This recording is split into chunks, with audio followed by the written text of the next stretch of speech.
Hyper ইউরেসেমিয়া এই শব্দটাকে আমরা ডাক্তারবাবুরা বলি রক্তে ইউরিক অ্যাসিড বেড়ে যাওয়া, যা এই হাইপার ইউরেসেমিয়াকে আরেকটা নাম হচ্ছে গাউট। তাহলে ইউরিক অ্যাসিড বেড়ে গেছে ডাক্তারবাবু বললে কিন্তু আমরা হাইপার ইউরেসেমিয়া ভাববো অথবা গাউট ভাববো।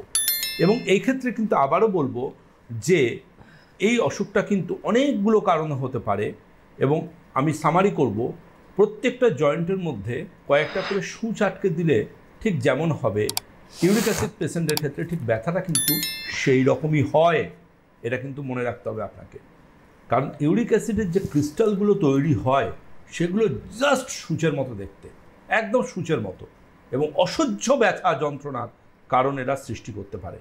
সুতরাং ইউরিক অ্যাসিডকে যদি আপনি অগ্রাহ্য করেন, ইউরিক অ্যাসিডের একার ক্ষমতা আছে আপনার হার্ট আর কিডনিকে নষ্ট করে দেওয়ার।